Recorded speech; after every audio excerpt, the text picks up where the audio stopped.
रखे, पुलिस प्रशासन से कोई उम्मीद ना रखे, क्योंकि इस देश में चाहे कांग्रेस हो, चाहे भाजपा हो, संविधान हो या प्रशासन हो, सब आतंकवादियों को पनाह देने का काम करते हैं। आतंकवादियों को पनाह दी जाती है। आज भी देखिए, जिन राष्ट्रवादी पत्रकारों पर हमला हुआ वो सब बाहर सड़क पे खड़े हैं, और वो हिजड़े डबली गैंग वाले, उन्हें पुलिस प्रोटेक्शन अंदर मिली हुई है। ये देखिए ना, सरकार का संविधान है। कन्हैया कुमार की नाजायज औलाद है, जिस कन्हैया कुमार ने जेएनयू से नारे लगाए थे, भारत तेरे टुकड़े होंगे इंशाल्लाह इंशाल्लाह, उनकी नाजायज औलादों से आप और उम्मीद क्या रख सकते हैं कि वो राष्ट्रवाद के साथ में खड़ी होगी या राष्ट्रवादी पत्रकारों के साथ खड़ी होगी? नहीं बटेंगे सर, हम नहीं बटेंगे। जिसमें दम हो, एक बार, 2 बार, 4 बार, 10 बार तुम तोड़ लो, जितना तोड़ सकते हो। हम कल भी राष्ट्रवाद के लिए खड़े थे, हम आज भी राष्ट्रवाद के लिए खड़े हैं। हम कल भी सनातन एकता के लिए खड़े थे, हम आज भी सनातन एकता के लिए खड़े हैं। हम हमेशा एक बात कहते हैं, जात पात की करो विदाई, हिंदू हिंदू भाई भाई। बिल्कुल अपराध नहीं हुआ है, इसका संज्ञान लिया, इसीलिए यहाँ पर आए हैं। अभी डीसीपी साहब के साथ में बात करके आ रहा हूँ। डीसीपी साहब ने हमें आश्वस्त किया है कि वर्ड टू वर्ड जो रुचि तिवारी के साथ में हुआ है उसके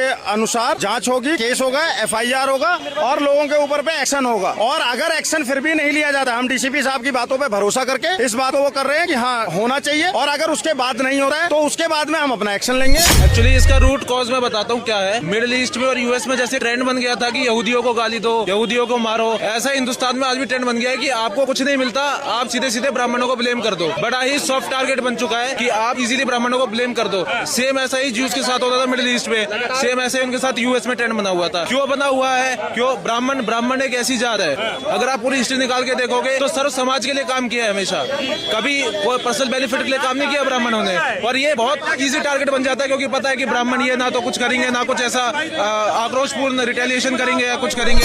अब रही आज की बात, हमने 2 तारीख को जब यूजीसी लागू करने के लिए इन लोगों ने, तमाम संगठनों ने ये किया था, विरोध प्रदर्शन किया था, तो हमने एसएचओ को आके इंटीमेशन दिया था कि ये लोग कुछ ना कुछ ऐसा प्लान कर रहे हैं प्रोवोकिंग, और ये चाहते हैं कि कुछ ना कुछ ऐसा हो। लेकिन एसएचओ के साफ साफ शब्द है कि अगर तू दिख गया ना मेरे को, तेरे खिलाफ जब रिपोर्ट आएगी जब देखूंगा। पहली बात तो ये ब्राह्मण ने दे दो जहर, क्यों? क्योंकि इस देश में जीने की तो बची नहीं है। ये वही लोग हैं जो वुमेन्स राइट्स की बात करते हैं। पत्रकार महिला होगी उसने मारेंगे, ये क्यों मारेंगे? क्योंकि ब्राह्मण है, सीधी बात है। इनको वही दिख रहा, ये उसको मारेंगे। और पुलिस कुछ नहीं करेगी, खड़ी रहेगी, कहेगी जी एविडेंस आप कलेक्ट करो। हमारे यहाँ के इंस्पेक्टर साहब कह रहे हैं, इनके इंस्पेक्टर साहब के बयान है, मैं कह रहे जी कि हमको बचाने में देर इसलिए क्योंकि हमारे पास महिला ऑफिसर नहीं है। इनके पिंक बूथ में महिला ऑफिसर क्यों नहीं है? ये पिंक बूथ में खड़े होके यूं खड़े होके कहते हैं जी देखते हैं आप अभी अपना वीडियो बनवा रहे हैं, आप वीडियो बनवा रहे हैं, लड़की को पिटवा रहे हैं। अगर वो लड़की 5 मिनट और देरी हो जाती, मर जाती और कुछ नहीं होता, यहाँ पे कैंडल मार्च निकालते, वो लड़की चली जाती। क्यों चली जाती? क्योंकि वो सिर्फ एक ब्राह्मण है, इसलिए।